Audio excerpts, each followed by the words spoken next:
It was a bright Saturday morning in Brooksville when 12-year-old Melvin would rode his skateboard to a local grocery store, Market Point. Melvin was a cheerful boy with big dreams. His dad, Mr. Wood, owned Market Point, though not many people in town knew that. Mr. Wood wasn't the kind to flaunt his wealth or make a big show. For him, Market Point was a family business, something he loved and had worked hard for. Melvin entered the store to pick up some juice and a candy bar. As he walked down the aisles, he noticed a police officer glaring at him from across the store. Officer Susan Bryant was new to Brooksville. She was known for her stern ways and, sometimes, for judging people too quickly. Melvin didn't pay much attention to her, though he was just focused on finding his favorite candy. As Melvin approached the register, Officer Bryant stopped him with a loud voice. "Hey, you. What do you think you're doing?" Melvin looked up, surprised. I'm just buying some candy and juice, ma'am." Officer Bryant looked suspiciously at Melvin. "You think you can just take whatever you want, don't you?" she asked, grabbing Melvin's wrist. Melvin's face turned pale as he looked at the officer. "I didn't do anything wrong, ma'am. I have money to pay." But Officer Bryant didn't listen. "Shoplifting, huh?" she said, shaking her head. A few people in the store started watching, whispering to each other. Melvin felt embarrassed and scared. "I wasn't stealing, I swear." Ignoring him, Officer Bryant dragged Melvin toward the exit. Melvin's skateboard clattered to the ground, forgotten in the chaos. Just then, the store manager, Mrs. Thompson, who had worked for Mr. Wood for years, noticed what was happening. She quickly stepped forward. "Officer, what's going on here?" she asked, concerned. Officer Bryant replied, "I caught this boy shoplifting. He thinks he can get away with it." Mrs. Thompson looked at Melvin with sympathy. She knew Mr. Wood's son well and trusted him. "Officer, I think there's been a mistake. I know this boy." But Officer Bryant wasn't interested in listening. "Ma'am, stay out of this," she said sternly, pulling Melvin toward her squad car outside. Melvin couldn't believe what was happening. He didn't know why the officer was treating him like this. But he stayed quiet, hoping someone would help. As Officer Bryant led Melvin outside, a sleek black car pulled up in front of the store. Out stepped Mr. Wood.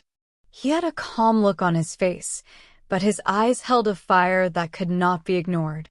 Mr. Wood noticed the commotion and saw his son in the officer's grip. Without hesitation, he approached them, keeping his voice steady. "Excuse me, officer," Mr. Wood said. "I believe you have my son." Officer Bryant barely looked up, scoffing as she said, "Stay back, sir. This young man has been caught shoplifting." Melvin's eyes met his father's, and Mr. Wood nodded calmly, assuring him that everything would be okay. Mr. Wood took a deep breath. "I'm Mr. Wood, the owner of this store. This is my son, Melvin. I can assure you he wasn't stealing anything." Officer Bryant frowned, still holding Melvin's arm tightly. "Sir, anyone can claim to own a store," she replied. Now, a small crowd had gathered outside, watching as Mr. Wood pulled out his wallet and showed Officer Bryant his ID. "Here's my proof. I've owned Market Point for 10 years. I built it from the ground up. If my son says he didn't steal, I believe him." Officer Bryant looked at the ID, his face turning red with embarrassment. But instead of letting Melvin go, she muttered, "Kids these days think they're above the law. I have the right to handle this as I see fit." Mr. Wood still kept his tone polite. "Officer, I understand you're doing your job, but there's been no crime here. My son doesn't deserve to be treated this way." The crowd murmured in agreement, recognizing Mr. Wood as a respected figure in town. Reluctantly, Officer Bryant released Melvin's arm but glared at Mr. Wood. "Fine, but I'll be keeping my eye on him." Melvin looked up at his father, relieved but still shaken. Mr. Wood placed a comforting hand on his shoulder. "Melvin, go inside with Mrs. Thompson," Mr. Wood said gently, and Melvin quickly went back into the store. Mr. Wood turned to Officer Bryant. "This isn't how we treat people in this town. You should be fair to everyone," he said. Officer Bryant scoffed again, but as she drove away, she noticed the eyes of the crowd following her. She could feel the weight of their judgment, and for a brief moment, she wondered if she had made a mistake.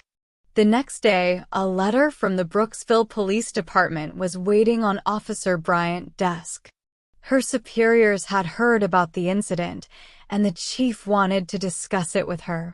Feeling nervous, Officer Bryant entered Chief Harlan's office.